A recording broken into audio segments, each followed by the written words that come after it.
سورہ بقرہ دوسرا پارہ ہے اور آیت نمبر 229، رکوع نمبر 13 ابتدا سے، رکوع نمبر 12 ختم ہو رہا ہے، رکوع نمبر 13 ابتدا سے آیت نمبر 229 دوسرا پارہ ہے۔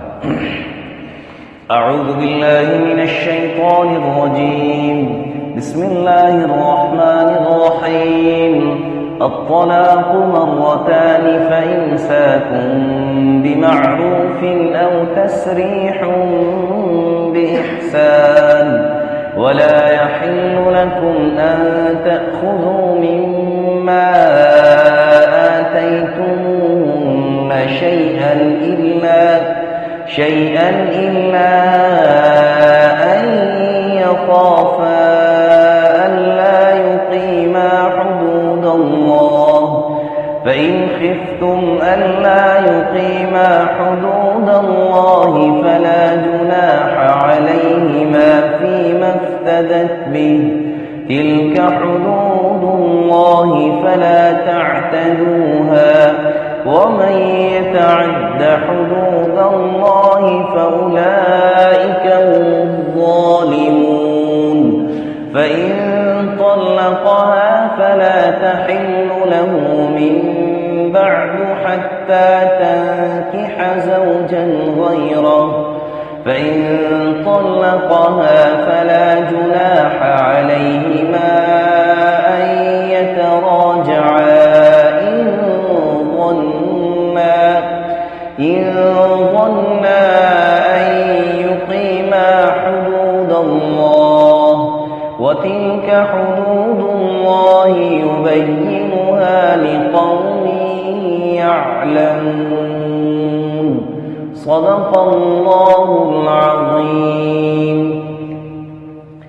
الطلاق مرتان، طلاق دو مرتبہ تک، فإمساكم بمعروف، اس کے بعد رکھ لینا دستور کے موافق معروف طریقے سے، اچھے طریقے سے، او تسریح، یا چھوڑ دینا بإحسان، اچھے طریقے سے، بھلے طریقے سے، احسان کے ساتھ۔ ولا يحل لكم، اور خاوند کے لیے حلال نہیں، ان تأخذوا، کہ تم لے لو، خاوند کو حکم ہے کہ تمہارے لیے حلال نہیں کہ تم لے لو مما آتیتموہن شیئا، کہ جو تم نے انہیں مہر دیا، یعنی کوئی چیز جو تم نے انہیں مال دیا ہے اس سے کوئی چیز لے لو، الا ان یخافا الا یقیما حدود اللہ، مگر یہ کہ خاوند اور عورت دونوں ڈریں اس بات سے کہ وہ اللہ کے حدود قائم نہیں رکھ سکیں گے۔ یہاں پر ایک جو پڑھنے میں غلطی ہم کرتے ہیں اس کی بھی ذرا اصلاح ہو جائے کہ بعض اوقات یہ ایسی جگہوں پر ہم یہ جو ان یخافا، اس فا کو لمبا نہیں کرتے اور ان یخافا اللہ یقیما حدود اللہ پڑھ لیتے ہیں۔ تو یہ بات یاد رکھیں کہ یہ یخافا تثنیہ کا صیغہ ہے، اس سے خاوند بیوی دونوں مراد ہیں۔ تو اگر یخافا ہوگا اس کو لمبا نہیں کریں گے تو اسے ایک مراد ہوگا کہ کوئی ایک نہ ڈرے، تو معنی میں پھر فرق آئے گا۔ اس لیے الا ان یخافا، یہ جو میں نے شاید پہلے بھی عرض کیا تھا کہ خالی الف سے پہلے جب زبر آ جائے تو اس کو لمبا کرتے ہیں، خالی الف سے پہلے جب زبر آ جائے تو اس کو لمبا کرتے ہیں، اس کو الف مندہ کہتے ہیں۔ یہ وہ جگہ ہے جو میں نے آپ کو کسی موقع پر شاید عرض بھی کیا تھا کہ تجوید کی جو بڑی غلطیوں میں سے غلطی یہ بھی ہے کہ ایک حرف کو لمبا کرنا تھا اور آپ نے لمبا نہیں کیا، گھٹا دیا، یعنی ایک حرف کم کر دیا، تو یہ بھی ایک بڑی غلطیوں میں سے ہے جس سے معنی بدلتا ہے۔ بہرحال فَإِنْ خِفْتُمْ أَلَّا يُقِيمَا حُدُودَ اللَّهِ، پھر اگر تم لوگ اس بات سے ڈرو کہ وہ دونوں اللہ کے حدود قائم نہیں رکھ سکیں گے، فَلَا جُنَاحَ عَلَيْهِمَا، تو ان دونوں پر کچھ گناہ نہیں، فِيمَا افْتَدَتْ بِهِ، کہ عورت بدلہ دے کر چھوٹ جائے، یعنی اس میں ان دونوں پر کوئی گناہ نہیں کہ وہ فدیہ ادا کر دیں گے اس پر۔ تلک حدود اللہ، یہ اللہ کی باندھی ہوئی حدیں ہیں، فلا تعتدوها، سو ان سے آگے مت بڑھو۔ ومن یتعد حدود اللہ، جو کوئی بڑھے گا اللہ کی حدود سے آگے، یعنی اللہ کی باندھی ہوئی حدود سے آگے بڑھے گا، فاولئک هم الظالمون، تو پھر یہی لوگ ظالموں میں سے ہیں، یہی لوگ ظالم ہیں۔ فإن طلقها، پھر اگر وہ اس عورت کو، ایک مرد اپنی عورت کو تیسری طلاق دے دے، یعنی فإن طلقها، یہاں سے طلقها سے مراد تیسری طلاق ہے، چونکہ طلاق مرتان، دو طلاق گزر چکی، اب یہاں سے تیسری طلاق مراد ہے. فلا تحل له من بعد حتى تنكح زوجا غيره. تو فلا تحل له تو اس کے لیے حلال نہیں، من بعد اس کے بعد، یعنی اس تیسری طلاق کے بعد پھر اس کے لیے وہ عورت حلال نہیں ہے، حتیٰ یہاں تک کہ تنکح زوجا غیرہ، کہ وہ عورت کسی دوسرے مرد سے، کسی دوسرے خامد سے شادی نہ کر لے. فإن طلقها، پھر وہ خامد، یہاں سے فإن طلقها سے مراد وہ جو اس عورت نے دوسرے خامد سے شادی کی ہے اس کی طلاق مراد ہے، کہ وہ خامد پھر جو اس عورت نے جو دوسرے خامد کیا ہے وہ خامد اگر اس کو چھوڑ دے، طلاق دے دے، یعنی فلا، پھر عدت گزارنے کے بعد فلا جناح علیہما، تو پھر ان دونوں پر کوئی گناہ نہیں، ان یتراجعا، کہ آپس میں رجوع کر لیں، مل جائیں آپس میں. ان ظنا، کہ اگر وہ خیال کریں، ان کو گمان، غالب گمان ہو، ان یقیما حدود اللہ، کہ اللہ کے حدود کو قائم رکھ سکیں گے. وتلک حدود اللہ، اور یہ اللہ کی باندھی ہوئی حدیں ہیں. یبینھا لقوم یعلمون، یہ اللہ واضح فرماتا ہے، بیان فرماتا ہے جاننے والے لوگوں کے لیے، تاکہ لوگ جان لیں، تاکہ لوگ جان لیں، ان کو بات واضح ہو جائے. جہاں سے مراد یعلمون سے مراد، یعنی یوں سمجھیں گے کہ آپ کہیں گے جاننے والے لوگوں کے لیے بیان کرنے کا مطلب، تو پھر یہ سمجھ جاتا ہے کہ ایک بندے کو پہلے سے بات پتہ ہے، اس کو دوبارہ ریپیٹ کر رہے ہو تو اس کی تو کوئی ضرورت نہیں پڑتی، اس کا اتنا فائدہ نہیں ہوتا ہے، اس کا تو اتنا فائدہ. تو یعلمون سے مراد یہ ہے کہ یہاں سے جو سمجھنے والے لوگ ہیں، جن کو سمجھ آ سکتی ہے بات، جو سمجھ سکتے ہیں دین اسلام کو سمجھ سکتے ہیں. اور سمجھنا بھی یہ کہ اس طور پر سمجھنا کہ اس پر عمل کریں، ورنہ بہت سارے مشرکین تھے وہ سمجھتے تھے کہ اور یہود و نصارہ بھی کہ یعرفونہم کما یعرفون ابناءہم، نبی علیہ السلام کو ایسے حق جانتے تھے، ایسے جانتے تھے، ان کو پتہ تھا کہ نبی علیہ السلام حق و سچ ہے، سمجھتے تھے سب کچھ، لیکن اس کے باوجود ہم ایمان نہیں لاتے تھے. تو یہاں سے سمجھنا مراد کہ عمل کے نتیجے، جو ارادے سے، عمل کی نیت سے سمجھتے ہیں. بہرحال طلاق کے مسئلے چل رہے تھے. کل کے سبق میں ہم نے عرض کیا تھا کہ اللہ تعالیٰ نے جو عدت کے متعلق کل کے سبق میں جو بات چلی تھی، تو اس میں شاید میں نے ایک بات عرض کی تھی کہ 2 طلاق کے بعد جو ہے وہ آدمی رجوع نہیں کر سکتا. تو یہ بات ٹھیک نہیں ہے. 2 طلاق کے بعد بھی آدمی عدت کے اندر رجوع کر سکتا ہے. 2 طلاقیں اگر دی ہیں تو اس وقت تک اگر عدت نہیں گزری تو عدت کے اندر آدمی رجوع کر سکتا ہے. ایک آدمی نے اپنی ولی اہلیہ کو 2 طلاقیں دے دی تو عدت ابھی نہیں گزری تو عدت سے پہلے وہ رجوع کر سکتا ہے. یہی مسئلہ آج کی آیت کی ابتدا میں بیان کیا جا رہا ہے. الطلاق مرتان فامساک بمعروف وتسریح باحسان، کہ طلاق 2 مرتبہ ہے، یعنی طلاق رجعی، کہ 2 مرتبہ یعنی آدمی طلاق دے کر اس کے اندر رجوع، عدت کے اندر رجوع کر سکتا ہے. ورنہ جب تیسری طلاق دے دی اس کا آگے حکم ہوگا کہ پھر اس کے بعد اس کا کیا حکم ہے. بہرحال ایک بات تھی. دوسری بات جو کل کے سبق میں رہ گئی تھی وہ یہ تھی کہ ایک مرد نے اپنی عورت سے شادی کی، ایک عورت سے شادی کی، لیکن اس کے ساتھ خلوت صحیحہ اس کو نہیں ملی. خلوت صحیحہ اس کو کہتے ہیں کہ اس کے صحبت کرنے میں کوئی چیز مانے نہیں ہوئی، کمرے میں اکٹھے ہو گئے، کوئی بھی چیز ایسی نہیں تھی جو صحبت کرنے میں مانے تھی. اس کو خلوت صحیحہ کہتے ہیں. جس کو یہ مل جائے تو پھر شریعت یہ کہتی ہے، فقہا فرماتے ہیں کہ پھر اس پر جو ہے وہ یعنی صحبت ثابت ہو جائے گی، اس پر پھر صحبت والے احکامات لگائیں گے. اگر اس نے، کیونکہ غالب بعض اوقات ایسے ہوتا ہے کہ چھپانے کے لیے جھوٹ بول دیتے ہیں، تو شریعت تو ظاہر کو دیکھتی ہے کہ بظاہر ان دونوں کو موقع ملا ہے تو انہوں نے خلوت کی ہوگی، صحبت کی ہوگی. بہرحال اگر ایک عورت نے، ایک عورت کو مرد نے چھوا نہیں، اس کے ساتھ صحبت نہیں کی، ہم مستری نہیں کی، اور اس سے پہلے اس کو طلاق دے رہا ہے، ہم مستری سے پہلے اس کو طلاق دے رہا ہے، تو اس صورت میں پھر عدت نہیں ہوگی. یہ مسئلہ جو ہے وہ واضح الفاظ کے اندر سورہ احزاب میں اللہ تعالیٰ نے بیان کیا ہے کہ فَمَا لَكُمْ عَلَيْهِنَّ مِنْ عِدَّةٍ تَعْتَدُّونَهَا، پھر اس پر تمہیں کوئی عدت نہیں ہے. یا ان طلقتم النساء ما لم تمسوهن، کہ اس کو آپ نے چھوا نہ ہو عورت کو، اس سے پہلے آپ طلاق دے رہے ہو، تو اس صورت میں پھر آپ پر عورت پر عدت نہیں ہے، وہ عورت فوراً کسی دوسرے مرد سے نکاح کر سکتی ہے. آج کے سبق میں یہ فرمایا کہ 2 طلاقیں ایک مرد نے عورت کو دے دی، اب عدت کے اندر اگر رجوع کرتا ہے تو رجوع کر سکتا ہے، لیکن کہا فامساکم بمعروف، اس عورت کو رکھ لے معروف طریقے سے، احسن طریقے سے، اچھے طریقے سے. اصل میں یہ آیت تب اتری نا، یہ جو اللہ تعالیٰ کے حکم تب اترا کہ اسلام سے پہلے نا ایک دستور تھا کہ لوگ کیا کرتے تھے، عورت کو طلاق دیتے تھے اور پھر عدت گزرنے کے قریب آ جاتی تھی، پھر رجوع کر لیتے تھے، پھر طلاق دیتے تھے، پھر عدت گزرنے کے قریب آ جاتی، پھر رجوع کر لیتے تھے. پھر طلاق دیتے تھے، عدت گزرنے کے قریب آ جاتی پھر رجوع کر لیتے تھے. تو 10 20 30 40 بار ایسا ہوتا تھا. مقصد کیا ہوتا تھا؟ عورت کو لٹکائے رکھنا. نہ تو ان کے حقوق ادا کرتے تھے، اور نہ ہی ان کو چھوڑتے تھے تاکہ کسی دوسرے مرد کے پاس وہ اپنی زندگی گزارے اور احسن طریقے سے اپنی زندگی گزار سکے. تو شریعت نے عورت کے جو ہے نا وہ دفاع کیا ہے، عورت کا دفاع کیا ہے. اس لیے میں بار بار عرض کیا کرتا ہوں کہ دینی جتنے حقوق جو ہے وہ دین اسلام نے عورت کو دیے ہیں، اتنے کبھی کوئی اور تنظیم کبھی سوچے گی کہ ہم عورتوں کو دیں گے. شریعت سے بڑھ کر کوئی کسی کو، عورت کا کسی کو بھی شریعت سے بڑھ کر کوئی کسی کو کوئی حق نہیں دے. جتنا شریعت نے انسان کو حق دیا ہے جینے کا، اس سے بڑھ کر کوئی کسی کو حق نہیں دے سکتا. بہرحال فرمایا کہ ان جو عدت کے دوران اگر اس کو رکھنا چاہتا ہے، وہ سمجھتا ہے، آگے آ رہا ہے کہ اگر اللہ کے حقوق حدود کو وہ قائم کر سکتے ہیں. کیا مطلب؟ کہ یہ نہ ہو کہ وہ اس کو رکھے اور پھر لڑائی جھگڑا ہو اور قتل و غارت تک بات پہنچ جائے اور بہت عداوت دشمنیاں پھیل جائیں. تو اس سے بہتر ہے کہ اس کو یعنی روز روز کے محفلیں بیٹھی رہیں، روز روز کے جہاں لڑائی جھگڑے ہوتے رہیں، اس میں پھر قتل و غارت بھی ہوتے ہیں. تو پھر اگر ایسا ہے تو عورت نہیں چل سکتی خامد کے پاس، یا خامد اس عورت کو نہیں رکھنا چاہتا، نہیں رکھ سکتا تو کسی بھی وجہ سے، تو پھر اس صورت میں، لیکن یہ اللہ کو ناپسندیدہ اعمال میں ایک عمل ہے.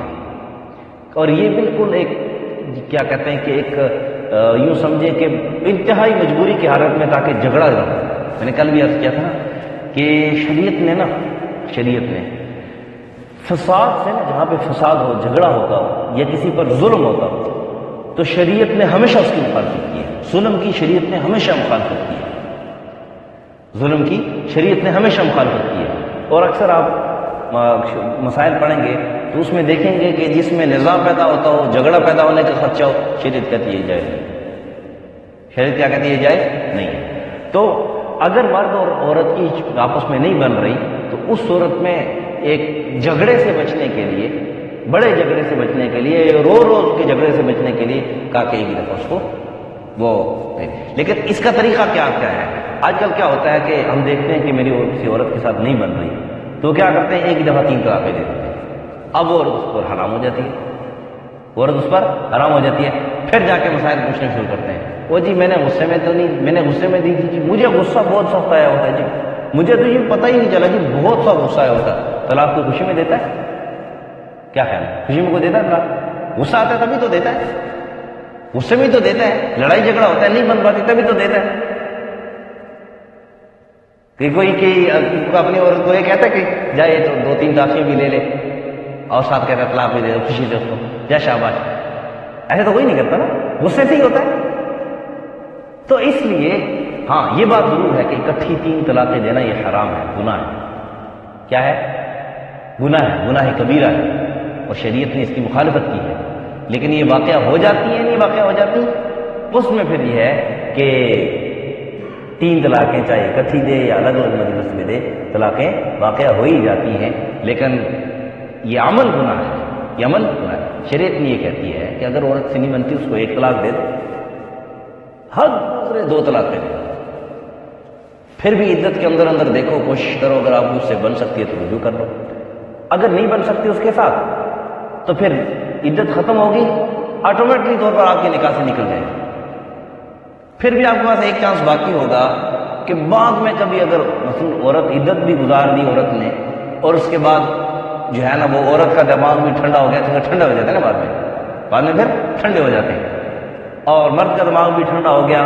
اب ان دونوں نے چاہا کہ اب یہ سمجھتے ہیں کہ ہم اللہ کے حقوق، اللہ کے حدود قائم کر سکتے ہیں، آپس میں زندگی گزار سکتے ہیں اچھی طریقے سے، تو ان کے پاس چانس باقی ہے، وہ نکاح کر کے زندگی گزار سکتے ہیں.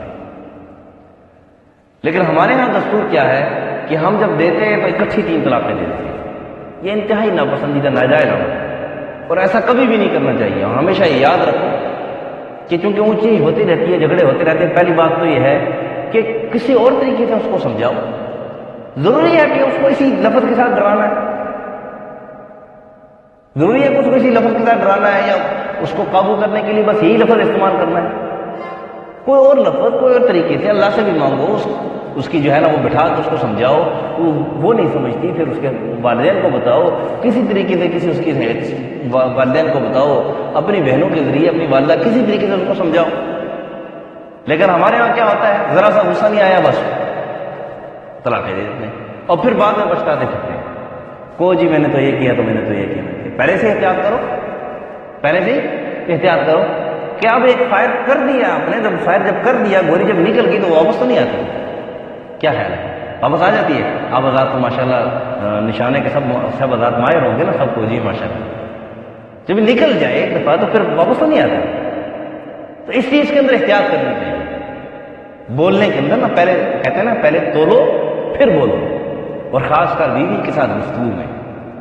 بعض اوقات ہنسی مذاق میں بھی آدمی ایسے لفظ استعمال کر جاتا ہے جس کے معنی طلاق میں واقع ہوتے ہیں، اس لیے ہنسی مذاق میں بھی کسی ایسے قسم کا لفظ بھی اپنی بیوی کے ساتھ نہیں بولنا چاہیے جس سے جو ہے نا طلاق کا معنی ثابت ہو سکتا ہے، اور الفاظ تھوڑے ہنسی مذاق کے لیے۔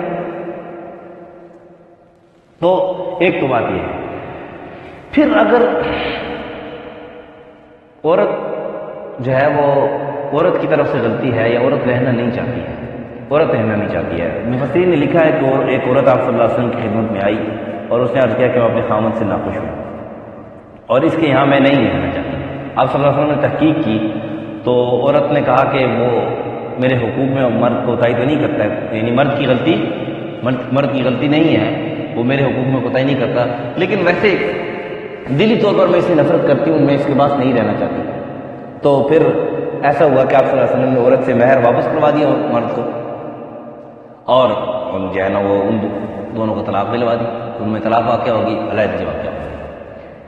تو یہ وہ صورت بیان کر رہے ہیں کہ اگر مرد اب عورت کو طلاق دے رہا ہے اپنی طرف سے، اور پھر اس طرف ادھر جو ہے نا وہ اکثر ہمارے ہاں یہ ہوتا ہے، ادھر یہ ہے کہ جو مہر اس نے دیا تھا نا اس پر بھی قابض بن کے بیٹھا ہوا ہے کہ جی یہ مہر بھی میرے پاس ہوتا ہے، تو کہا ایسی بات نہیں ہے، یا ولا تحل لکم، اس کی آپ کے لیے جائز نہیں ہے، یہ آپ کے لیے جائز نہیں ہے۔ ہاں مرد کی طرف سے غلطی کوئی نہیں ہے، مرد اپنے حقوق پورے ادا کر رہا ہے، عورت جو ہے نا وہ یہ مطالبہ کرتی ہے، چاہے کسی بھی وجہ سے مطالبہ کرتی ہے، لیکن مرد کی طرف سے غلطی کوئی نہیں ہے، پھر اس صورت میں مرد اپنا حق مہر واپس لے سکتا ہے، حق مہر واپس لے سکتا ہے۔ ورنہ اگر وہ مرد طلاق دے رہا ہے، عورت کو جو طلاق دی ہے تو وہ حق مہر یا اس کو جو چیزیں اس نے آپ کو دی ہوئی ہیں جو اس کی ہیں، آپ نے اس کو دی اور اس کی ملکیت اس کو بنا دیا کہ یہ چیزیں آپ کی ہو گئی۔ یہ نہیں کہ عورت کو طلاق دی تو سارا گھر کا سارا سامان جو مرد کا ہے یا اپنا ہے پرایا جو سارا اٹھا کے لے جائے، ایسا نہیں ہے۔ ہاں جو عورت اپنے ساتھ لائی تھی جہیز کے طور پر جو بھی لائی تھی تو وہ چونکہ اسی کا ہے، ملکیت اسی کے ہے، تو وہ لے کے جا سکتی ہے۔ اس کے علاوہ جو حق مہر ہے وہ اگر خامد کی غلطی ہے تو پھر خامد نہیں لے سکتا، اگر خامد کی غلطی نہیں ہے تو پھر خامد لے سکتا ہے، لیکن وہ بھی صرف حق مہر لے سکتا ہے، یہ نہیں ہے کہ اس کے بدلے جو ہے اسے اور زیادہ سامان لے لے، اس طرح بھی جائز نہیں، اس طرح بھی ٹھیک نہیں ہے۔ اب کہا کہ ہاں یہ اس وجہ سے فَإِنْ خِفْتُمْ أَلَّا يُقِيمَ حُدُودَ اللَّهِ، اس وجہ سے کہ آپ جو ہے نا اگر اللہ کے حدود قائم نہ کر سکو تو پھر یہ ہے کہ عورت سے مال لے لو، اور پھر جو ہے نا فلا جناح علیہما فیما افتدت بھی، عورت سے مال لے لو، اس میں کوئی جو ہے نا وہ حرج نہیں ہے آپ پر، مال لے لو، عورت کی طرف سے غلطی ہے اس سے باہر لے لو واپس اور اس کو چھوڑ دو۔ اور اس کو شریعت میں خلا کہتے ہیں، شریعت میں خلا کہتے ہیں کہ ایک عورت اپنے مرد کے ساتھ نہیں بسنا چاہتی، خامد کے ساتھ نہیں بسنا چاہتی، تو اس صورت میں یہ ہے کہ وہ عورت اپنے خامد سے کہے کہ مجھ سے اتنا مال لے لو، آپ حق مال واپس لے لو، مجھے چھوڑ دو۔ اور اگر خامد چھوڑ دے، اجازت دے اور کہہ دے کہ ہاں میں تجھے چھوڑتا ہوں، تبھی تو یہ خلا واقع ہو جائے گی۔ اگر خامد نہ کہے تو عورت بے شک اپنی طرف سے جتنی مرضی بار کہتی رہے، خلا واقعہ نہیں ہوتی ہے۔ ایک تو یہ بات، دو طلاق کی بات ہو گئی۔ جب آدمی نے تیسری طلاق دے دی، اب اس صورت میں پھر عدت کے اندر رجوع نہیں کر سکتا، پھر وہی صورت جو میں نے عرض کی تھی کہ پھر اس صورت میں یہ ہے کہ اب یہ عورت اس پر تب تک حلال نہیں ہو سکتی حتی تنکح زوجا غیرہ، جب تک یہ عورت کسی دوسرے مرد سے شادی نہ کر لے، جب تک یہ عورت کسی دوسرے مرد سے شادی نہ کر دے۔ تو کافی ہو چکا ہے، بارہ میں مختصر اختصار کرتا ہوں، اس کا انشاءاللہ باقی اگلے سبق میں عرض کریں گے۔ جب تک یہ عورت کسی دوسرے مرد سے شادی نہ کر لے اس وقت تک یہ اس کے لیے جائز نہیں ہے۔ عورت دوسرے مرد سے شادی کی، اس نے اپنی مرضی سے اس کو چھوڑ دیا، اب یہ دونوں چار سمجھتے ہیں یقیم حدود اللہ، یہ دونوں سمجھتے ہیں کہ ہم دونوں اب جو ہے نا آپس میں، چونکہ دماغ دونوں کے ٹھنڈے ہو گئے، دماغ دونوں کے ٹھنڈے، کافی عرصہ گزر چکا ہے، دماغ ٹھنڈے ہو چکے ہیں، تو وہ دوسرا خامد اگر اس کو اپنی مرضی سے طلاق دے دے، خوشی سے طلاق دے دے، تو اس صورت میں پھر یہ دوبارہ اس خامد کے پاس آ سکتی ہے۔ لیکن اگر اس نے 3 طلاقیں ایک آدمی نے اپنی عورت کو دے دی، تو جب تک دوسرے عورت سے، دوسرے خامد سے شادی نہ کر لے اور وہ اس سے صحبت نہ کر لے، وہ مرد اس سے صحبت نہ کر لے، اس وقت تک وہ اس کو اگر صحبت کیے بغیر طلاق دے گا تو پھر بھی یہ اس کے لیے جائز نہیں ہوگی، اس کے لیے حلال نہیں ہوگی۔ صحبت کرے پھر اس کے بعد طلاق دے تو اس صورت میں پھر یہ پہلے خامد کے لیے حلال ہو سکتی ہے، اس کے ساتھ پھر نکاح کر سکتا ہے اور پھر دوبارہ اس کو 3 طلاقوں کا اختیار حاصل ہوگا۔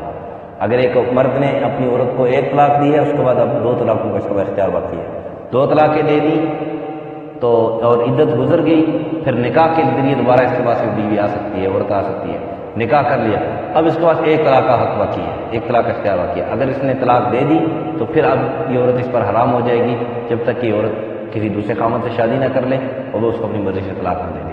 اب یہ ایک مسئلہ چلتا ہے جس کو حلالہ کہتے ہیں، اس کی کیا تفصیل ہے تو انشاءاللہ کل کے سبق میں عرض کریں گے۔ اللہ ہمیں سمجھ اور عمل کی توفیق عطا فرمائے۔ الطلاق مرتان، طلاق 2 بار تک ہے، فإمساک بمعروف أو تسریح بإحسان، اس کے بعد اس کو دستور کے موافق معروف طریقے سے رکھ لینا یا چھوڑ دینا، بھلے طریقے سے یا احسان کے ساتھ۔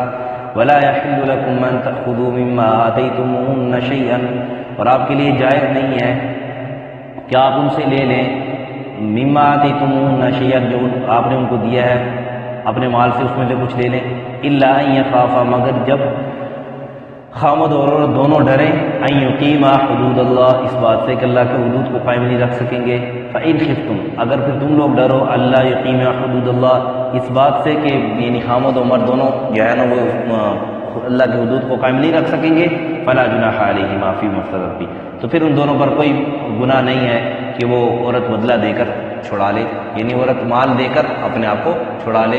لیکن میں نے عرض کیا تھا کہ وہ مال لینا اس صورت میں مرد کے لیے جائز ہوگا جب مرد کی طرف سے کوئی غلطی نہیں ہے، مرد کی طرف سے حقوق پورے ادا کیے جا رہے ہیں۔ تلک حدود اللہ، یہ اللہ کی باندھی ہوئی حدیں ہیں، فلا تعتدوها، اس سے آگے مت بڑھو۔ ومن یتعد حدود اللہ، جو کہ اللہ کی حدود سے آگے بڑھتا ہے، فاولئک هم الظالمون، تو یہی لوگ ظالم ہیں۔ فإن طلقها، پھر عورت کو اگر طلاق دے دی 3 بار، فلا تحل له، تو یہ اب پہلے مرد کے لیے حلال نہیں، من بعد، اس کے بعد یعنی طلاق دینے کے بعد، 3 طلاقیں دینے کے بعد، حتی تنکح زوجا غیرہ، یہاں تک کہ یہ عورت کسی دوسرے خامد سے شادی کر لے۔ فإن طلقها، پھر اگر وہ خامد طلاق دے دے، اللہ فلا جناح علیہما، تو پھر آپ کوئی گناہ نہیں دونوں پر، ان یتراجعا، دونوں آپس میں رجوع کر لیں، یعنی وہ دوسرا خامد طلاق دے دے، عدت گزر گئی، اب یہ آپس میں رجوع کر سکتے ہیں۔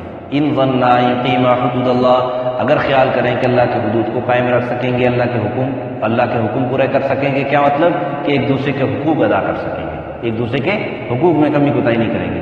وتلک حدود اللہ یبینھا لقوم یعلمون، یہ وہی حدیں ہیں جو اللہ نے کی باندھی ہوئی ہیں، اللہ بیان فرماتا ہے جاننے والے لوگوں کے لیے، جاننے والی قوم کے لیے۔ الحمدللہ رب العالمین والعاقبۃ للمتقین، والصلاة والسلام على اشرف الانبیاء والمرسلین وعلى الملائکۃ المقربین وعلى عباد اللہ الصالحین۔ ربنا ظلمنا انفسنا وان لم تغفر لنا وترحمنا لنكونن من الخاسرین۔ اللهم ارحم على حالنا ولا تنظر الى سوء اعمالنا، اللهم اشف مرضانا ومرضى المسلمين، اللهم ارنا الحق حقا وارزقنا اتباعه وارنا الباطل باطلا وارزقنا اجتنابه، وصلى الله على النبي الكريم محمد وعلى آله وصحبه.